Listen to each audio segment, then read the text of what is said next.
Police control room.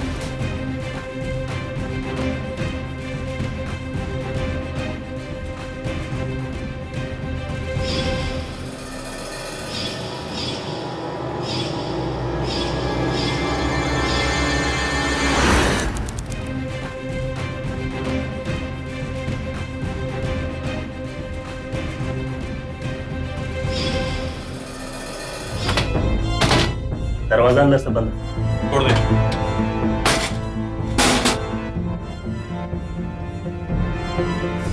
Madhya Pradesh के गुना शहर का एक मध्यम वर्गीय परिवार कल तक जहां इस घर से हंसने खेलने की आवाजें आती थी, अचानक उस घर से मौत की दर्दनाक चीखों ने पूरे मोहल्ले को अपनी जद में ले लिया। अचानक हुए इस खौफनाक हमले ने पूरे इलाके के लोगों को सन्न कर दिया। विनोद कुशवाहा के इस घर में उनकी पत्नी रूपाली, उनकी साली रुशाली पर यह जानलेवा हमला हुआ था। इस खतरनाक हमले में घर का नौकर सुखी भी घायल हुआ था। जब यह हमला किया गया तब विनोद घर से काफी दूर इंदौर में थे। इस बुरी खबर के मिलते ही विनोद कुशवाहा तुरंत वापस आ गए। पर सवाल यह था कि आखिर कौन थे वो लोग जिन्होंने यह हमला किया था? आखिर क्या दुश्मनी थी उनकी इन लोगों से? और आखिर रंजिश का यह कैसा रंग था जिसने 5 साल के एक मासूम और निर्दोष बच्चे को भी नहीं बख्शा? एक्सक्यूज मी, मेरी फैमिली, एक छोटा सा बच्चा है, मेरी वाइफ रूपाली, उसकी बहन यहां लाए गए। कहाँ है वो? वहां सामने है आईसीयू। बाबूजी, विनोद बेटे, बाबूजी ये सब क्या हो गया? माँ रूपाली शुभम कहाँ है? बाबूजी कुछ बोली। बेटा हम लोग भी बस थोड़ी देर पहले ही यहाँ पहुंचे हैं।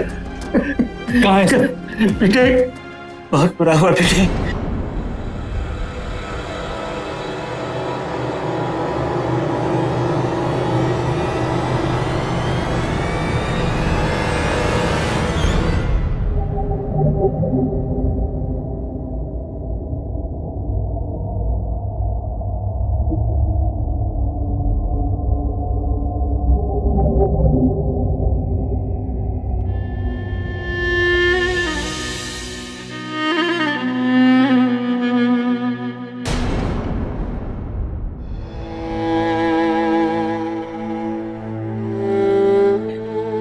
बोली हाजी, हाजी, माँ, संभालो अपने आप को बेटे, संभालो अपने आप को, वरना शुभम और रुशाली को कौन संभालेगा? वो दोनों का है। शुभम और रुशाली भी बुरी तरह से घायल है। डॉक्टर उन्हें बचाने की पूरी कोशिश कर रहे हैं। सुखी भी बुरी तरह से घायल हो गया है।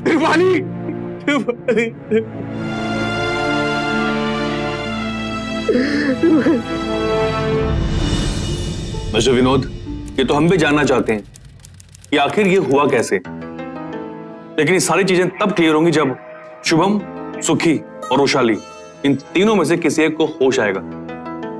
वैसे आपकी किसी के साथ कोई दुश्मनी? नहीं सर, लेकिन आप ये सब क्यों पूछ रहे हैं सर? क्योंकि अगर दुश्मनी नहीं है तो हो सकता है ये मामला लूटपाट का हो। तो विनोद, एक काम कीजिए, आप हमारे साथ अपने घर चलिए और चेक कीजिए कि आपके घर से कोई सामान मिसिंग तो नहीं है। सर आप मुझे पूछताछ के लिए यहाँ हॉस्पिटल से पुलिस स्टेशन लाए हैं, बस यही बहुत। मुझे वापस अपने बेटे के पास जाना है। देखिए मिस्टर विनोद, मैं समझता हूं, लेकिन जांच में अगर देर हो गई ना तो हो सकता है कि अपराधी हमारे पहुंच से बहुत दूर चला जाए। तो प्लीज कोऑपरेट।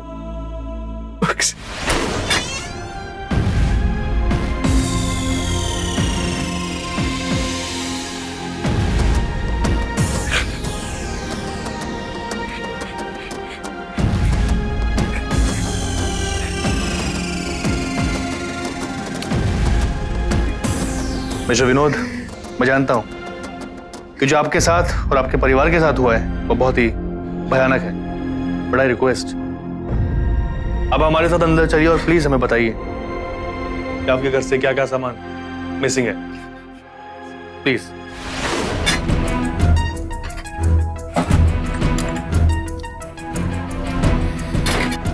इस वारदात में सबसे चौंकाने वाली बात यह थी कि घर से कोई भी कीमती सामान गायब नहीं था। जाहिर है इस हमले का मकसद लूट से नहीं जुड़ा था। ऐसे में पहली संभावना यही बन रही थी कि किसी ने गहरी दुश्मनी के कारण इस हमले को अंजाम दिया है। और कौन था वो शख्स, यह पुलिस के लिए एक बेहद पेचीदा सवाल बन चुका था। देखिए मिस्टर विनोद, ये बात तो तय है कि ये केस लूटपाट का नहीं है, लेकिन मारने वाले का इरादा सिर्फ जान लेना था। उसकी सिर्फ एक वजह हो सकती है। क्या सर?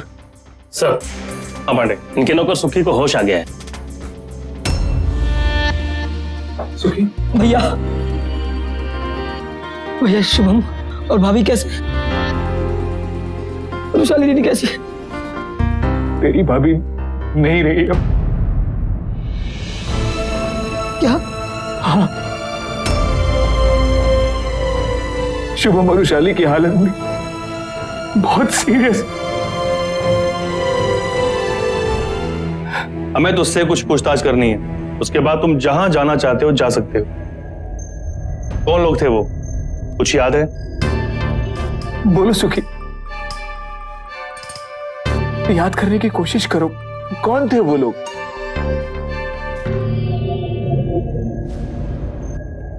भैया वो तीनों बहुत खतरनाक थे भैया। ओके, मुझे सारी बात शुरुआत से बताओ, क्या हुआ था? वो लोग घर में दाखिल कैसे हुए? वो आंगन की दीवार फाड़ कर अंदर आ गए थे।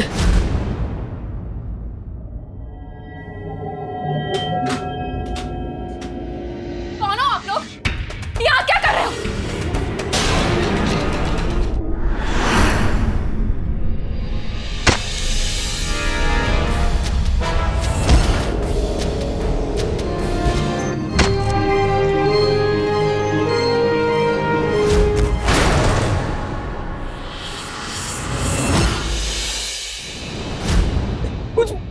किसी तरह अपने आप को बाथरूम में बंद कर लिया।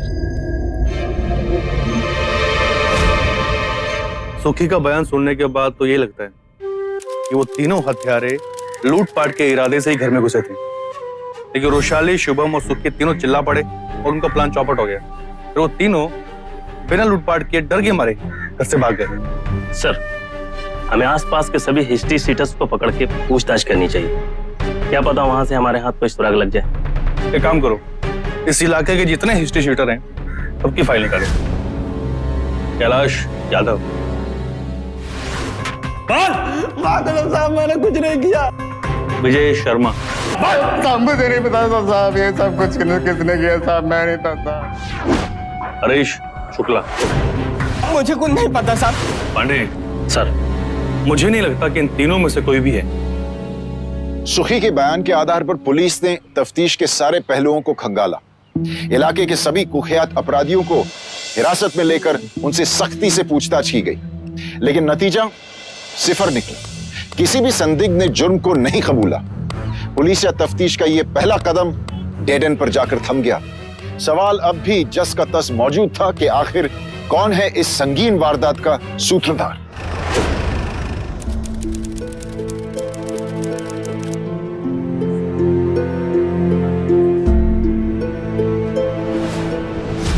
चलो बस, बहुत हो गया ये खेल वेल। जाओ और जाकर अपने कमरे में सो जाओ सब लोग।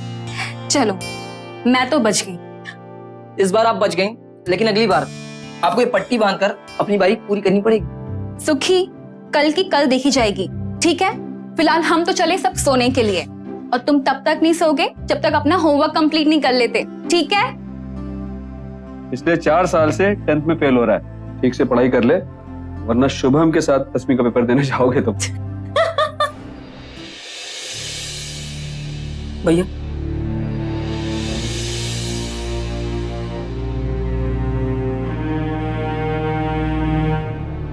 भैया आप शुभम की बिल्कुल चिंता मत कीजिए, उसे कुछ नहीं होगा भैया। भैया वो पुलिस वालों को कुछ मालूम चला कि कौन थे वो जिन्होंने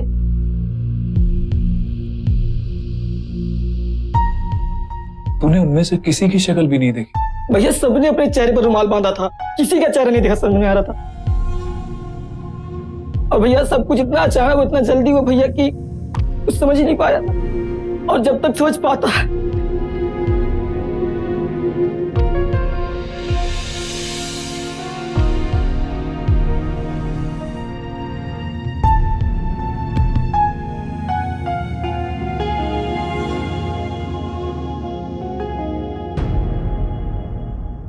आपकी वाइफ का पोस्टमार्टम हो गया है।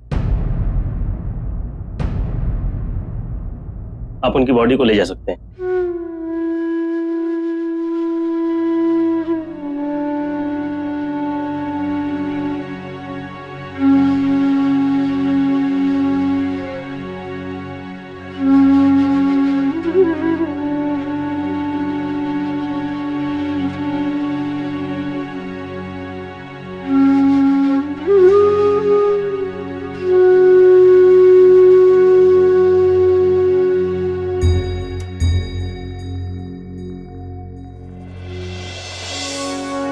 विनोद बेटे, कुछ पता चला पुलिस को कि कौन थे वो लोग जिन्होंने ये सब किया? नहीं बाबूजी, अभी तक कुछ भी पता नहीं चला।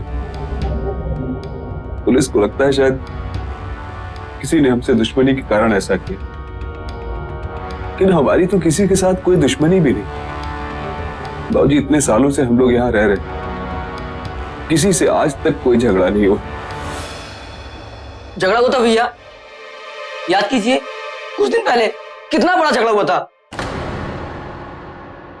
सर, हमारे घर के आंगन से सटा एक ग्राउंड है, उसमें लड़के क्रिकेट खेलते हैं। अभी 2-3 हफ्ते पहले की बात।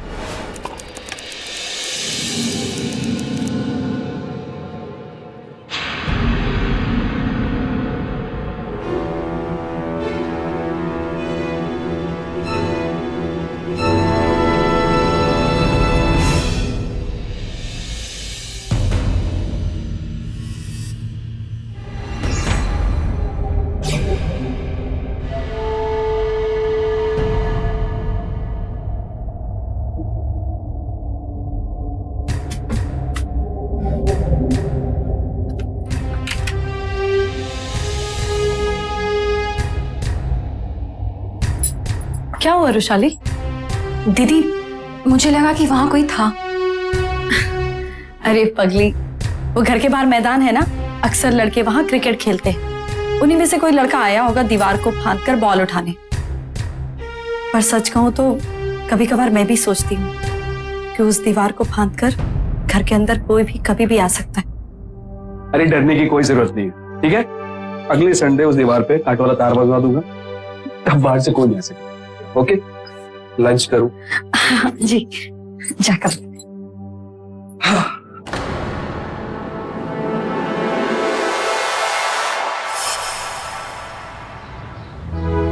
शेखर, रुशाली तो चल, मैं जरा आती हूँ। ओके।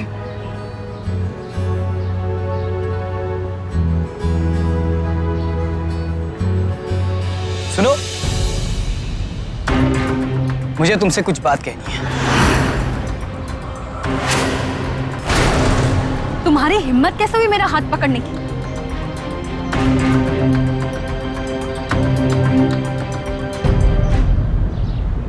अगर रुशाली दीदी की तरफ तूने आज के बाद आंख उठाकर भी देखा, मुझे देख लूंगा, मुझे देख लूंगा। अब देखना, उस सपने में भी रुशाली दीदी को तंग करने के बारे में नहीं सोचेगा। सुखी, कल को रुशाली को और ज्यादा तंग करने लगा तो, या फिर उसने अपने साथियों के साथ मिलकर तुम्हारे साथ मारपीट की तो? मैं अकेला सबको। चुप! ऐसे लड़कों के मुंह नहीं लगते हैं। और रुशाली तो वैसे भी कुछ दिनों के बाद यहां से जाने ही वाली। आगे से मैं ये सब कुछ नहीं सुनूंगा।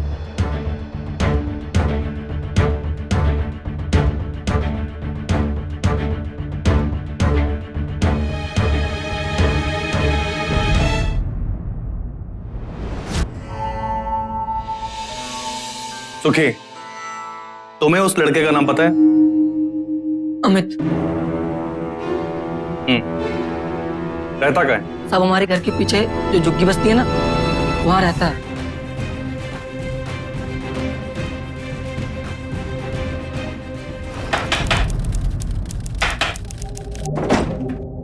अमित।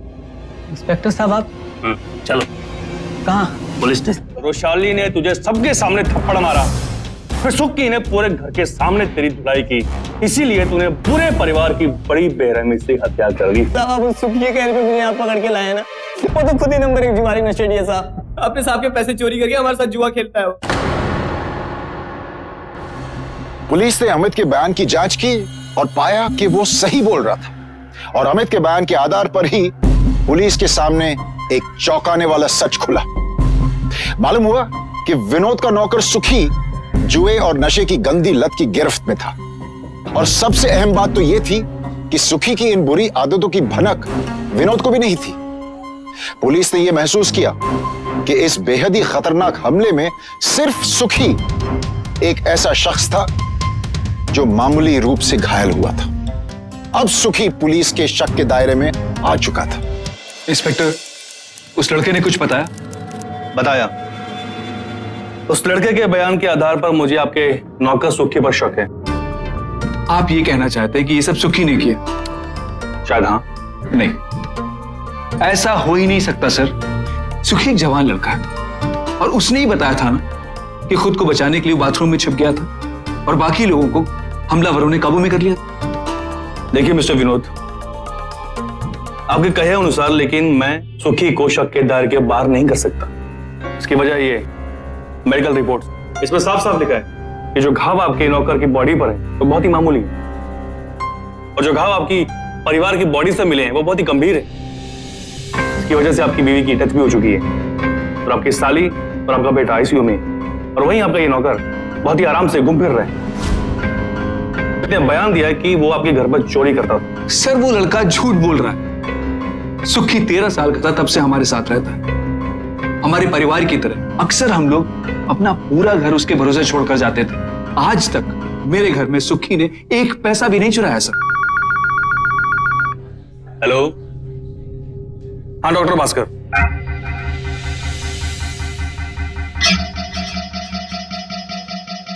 ठीक है, थैंक यू। मिस्टर विनोद, आपके साली को होश आ गया, डॉक्टर ने पूछताछ की इजाजत दे दी। वैशाली, तुम्हारे सर पर किसी ने गुलदस्ते से वार किया था, इसलिए तुम्हें चोट भी लगी।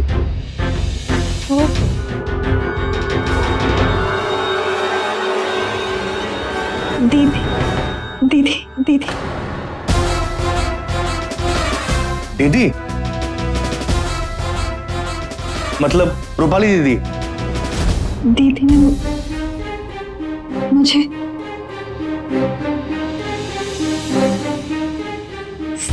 सर पे फांस से मारा था।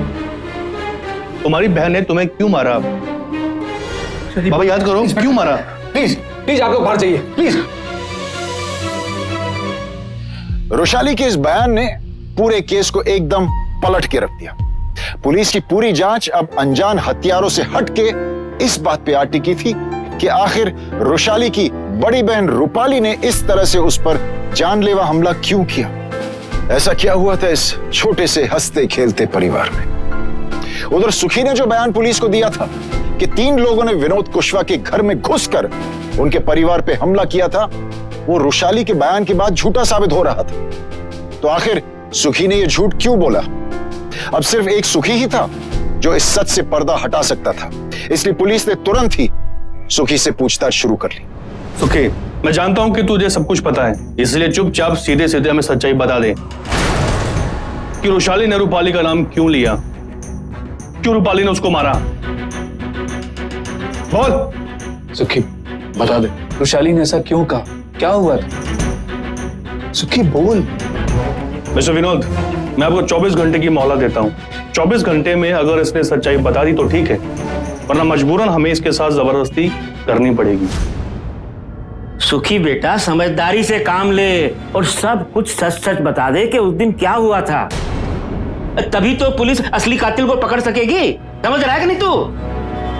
बेटे बिल्कुल मत घबरा, सच सच बता दे क्या हुआ था उस दिन। हाँ विनोद बेटा, तू ही कोशिश कर।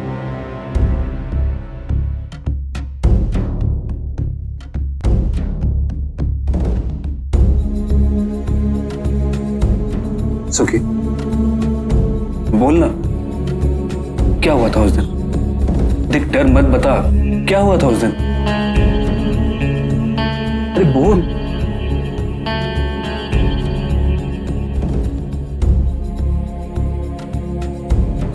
मैं आप लोगों को कुछ नहीं बता सकता, कुछ भी नहीं।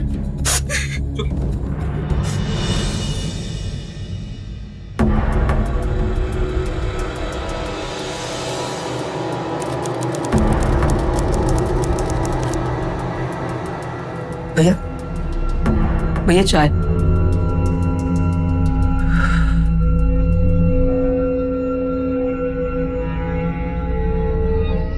देख सुखी, अगर तूने मुझे अभी सच सच नहीं बताया, थोड़ी देर में पुलिस आएगी तो चले जाएगी, जेल में डाल दे, क्योंकि पुलिस को लगता है रूपाली का खून तूने किया। भैया मैं जानता हूँ आप मेरी भलाई के लिए कह रहे हैं, लेकिन सच्चाई सुनने के बाद आप टूट जाएंगे भैया, इसलिए भैया रहने दीजिए। ऐसा क्या है? ऐसा क्या है? बोल, क्या है? बोल।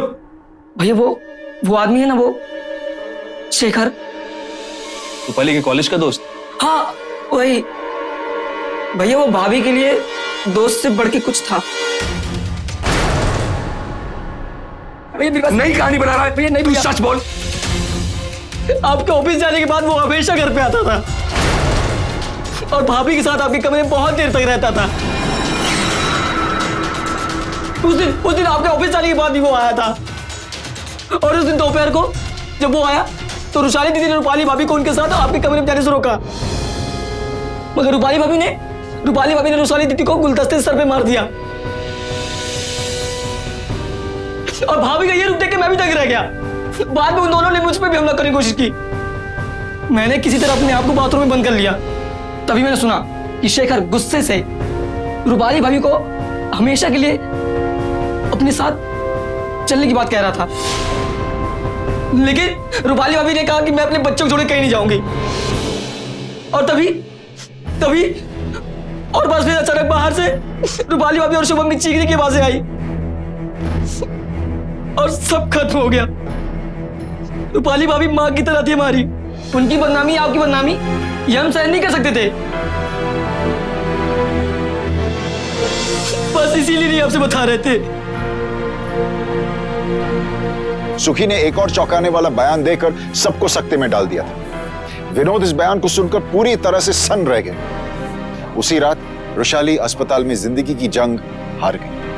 पुलिस के पास सुखी के बयान को रुशाली से क्रॉस चेक करने का मौका भी नहीं मिला, लेकिन सुखी ने जो बातें बताई वो बेहद ही सनसनीखेज थी, और सुखी और रुशाली के बयानों की कड़ियां जोड़ने के बाद पुलिस ने शेखर की तलाश शुरू कर दी।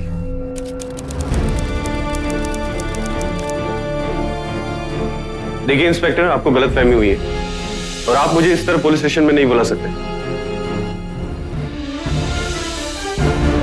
मिस्टर विनोद, प्लीज संभालिए अपने आपको। इंस्पेक्टर, इसे हम पे छोड़िए, ले चलो इसे। तो की तू भी चल। देखिए इंस्पेक्टर, मेरी बात का विश्वास कीजिए, और ये बात तो विनोद भी जानता है कि रूपाली और मैं सिर्फ और सिर्फ एक अच्छे दोस्त हैं, और मैं रूपाली के घर तभी जाता था जब विनोद वहां मौजूद होता था। नहीं साहब, ये झूठ बोल रहा है। ये ज्यादा टाइम तभी आता था जब विनोद भैया घर पे नहीं होते थे, और उस दिन भी ये तभी आया था जब विनोद भैया घर से चले गए थे। और सर इसी ने मुझको मारने की कोशिश भी की थी। मैं घर पे ही मौजूद था, और ये पता नहीं क्यों झूठ बोल रहा है। देखिए इंस्पेक्टर साहब, आप मुझे बिना अरेस्ट वारंट के नहीं पकड़ सकते। आवाज नीचे।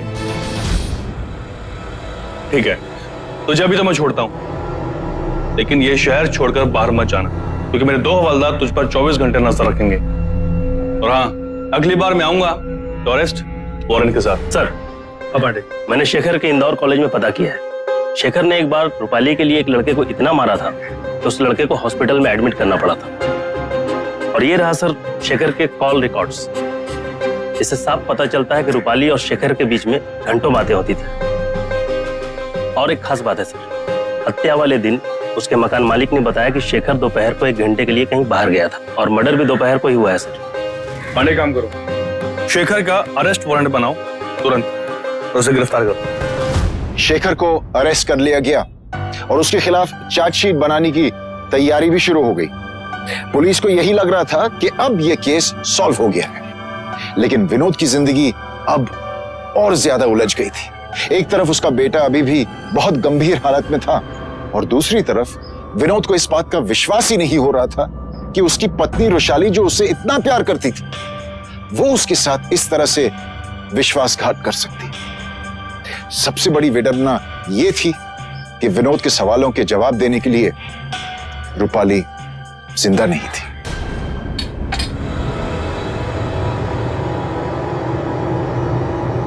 विनोद भैया, आपके लिए चाय बना दूं?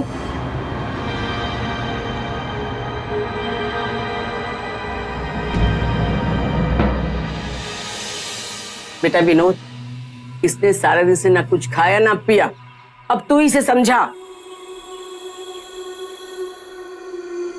सुखी, नहीं भैया, मैंने प्रण किया है कि जब तक शुभम ठीक होकर घर नहीं आ जाता, मैं एक ही टाइम खाना खाऊंगा।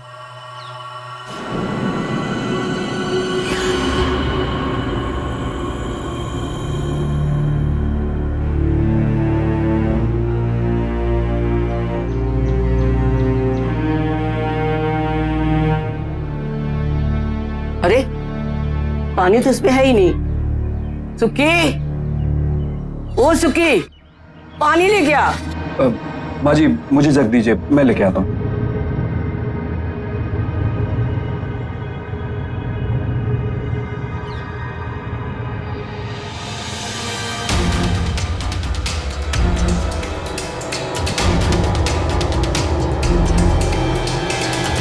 मैंने प्रण किया है कि जब तक शुभम ठीक होकर घर नहीं आ जाता, मैं एक ही टाइम खाना खाऊंगा।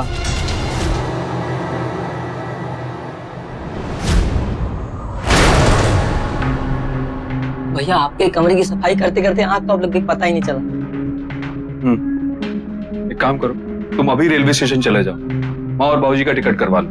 काफी दिन से यहाँ है, रतलाम में घर बनाने का काम भी अधूरा पड़ा है। ये लो पैसे, जिस भी डे का कंफर्म रिजर्वेशन मिले ले लो।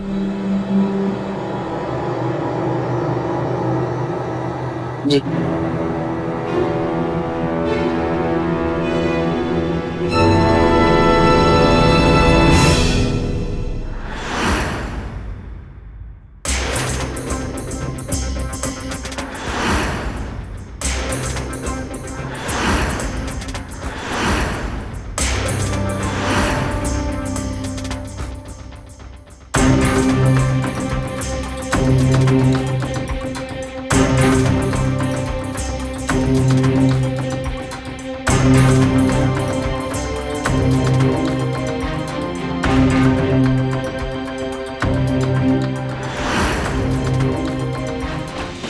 मेडिकल रिपोर्ट, इसमें साफ साफ लिखा है कि जो घाव आपके नौकर की बॉडी पर है वो बहुत ही मामूली है, और जो घाव आपकी परिवार की बॉडी से मिले हैं वो बहुत ही गंभीर है। और आपकी साली और आपका बेटा आईसीयू में, और वहीं आपका ये नौकर बहुत ही आराम से घूम फिर रहे हैं। मिस्टर विनोद, पहले आपके भरोसे की वजह से हम उस पर शक नहीं कर पाए, फिर जब थोड़ा बहुत हमें शक हुआ तो सुखी अपने चालाकी से बच निकला। लेकिन अब मुझे विश्वास हो रहा है कि जो कुछ हुआ सुखी नहीं किया है। हाँ सर, मुझे भी सुखी का बर्ताव बड़ा अजीब सा लगा, लेकिन उसने ऐसा क्यों किया होगा? अब ये तो सुखी ही बताएगा, लेकिन उसके लिए हमें पहले ये पक्का करना होगा कि जो कुछ हुआ है तो सुखी नहीं किया। लेकिन कैसे पता करेंगे? सुखी, फटाफट तैयार हो जा, हॉस्पिटल चलना है। क्या हो भैया? बड़ी खुशी की बात है, डॉक्टर का फोन आया था अभी, शुभम को होश आ गया और वो खतरे से बाहर। पुलिस भी वहां पहुंच रही उसका बयान लेने के लिए। लेकिन भैया, शेखर तो पकड़ा गया है, फिर पुलिस शुभम का बयान लेके क्या करेगी? सुखी, कुछ होगी पुलिस की फॉर्मेलिटीज, तू चलना, चला जा, चल।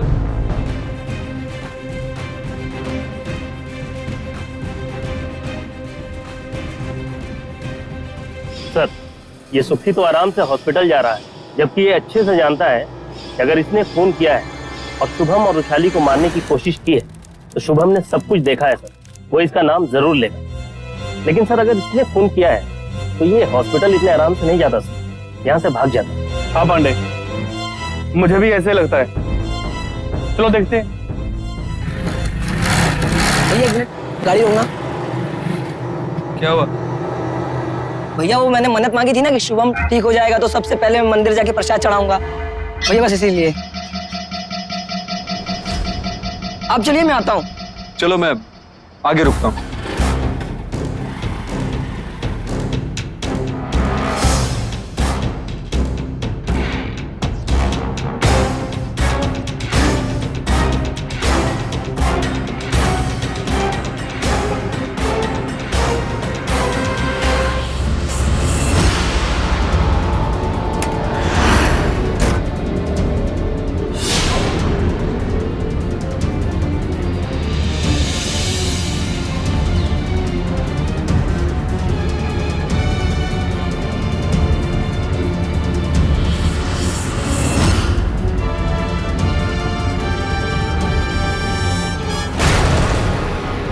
जिस परिवार ने तुझे अपने घर में रखा उन उसी परिवार के लोगों को मार डाला। रुशाली मुझे बहुत अच्छी लगती थी। अभी साल भर पहले जब वो आई थी तो गलती से मैंने उसे कपड़े बदलते देख लिया था। बस फिर मैं उसे हमेशा इसी तरह छुप छुप के देखता था।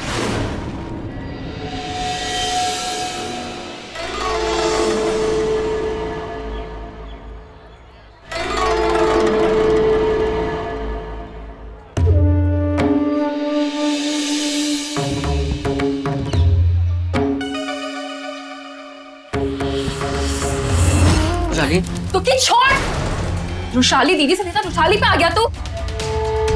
देख ले मुझे सब कुछ पसंद नहीं है बिल्कुल भी, ठीक है? आगे से नहीं होना चाहिए, समझा तू? रुशाली दीदी क्या हुआ रुशाली? सुखी ना? सुखी क्या किया तूने इसके साथ? क्या बोल रही है ये? मैं रुशाली से प्यार करता हूँ। रुशाली तुम मेरे साथ चलो कमरे में। इसीलिए रुशाली ने उस दिन कहा कि भाभी ने उसे मारा, पर मेरी किस्मत अच्छी थी कि वो पूरी बात नहीं कह पाई।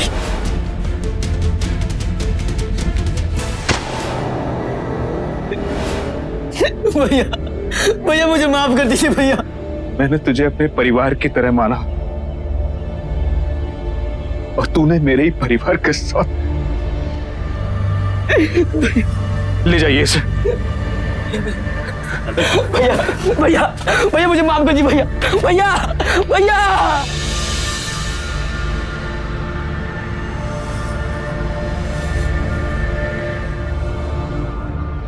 सुखी को उसकी किए की सजा मिल गई। आज वो जेल में है।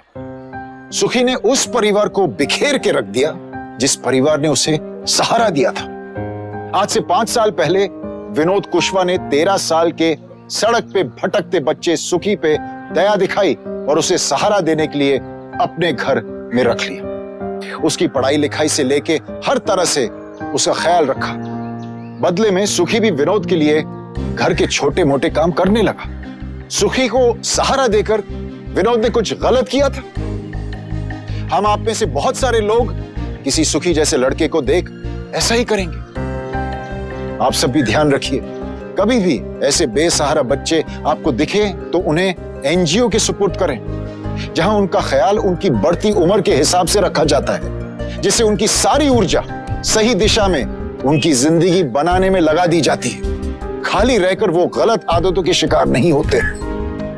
विनोद को अनजाने में हुई गलती की कितनी भारी कीमत चुकानी पड़ी। हमें अपने आसपास के लोगों पर भरोसा जरूर करना चाहिए, लेकिन उस भरोसे में थोड़ी सी सावधानी भी रखें। जो भी लोग आपकी जिंदगी से जुड़े हैं, जैसे आपके दोस्त, रिश्तेदार और घर में काम करने वाले लोग, उनकी आदत और उनकी संगत अच्छी है या बुरी, इस पर नजर जरूर बनाए रखें, क्योंकि इसी में सावधानी है और इसी सावधानी में आपकी सुरक्षा है। सावधान इंडिया, इंडिया फाइट्स बैक। नमस्कार।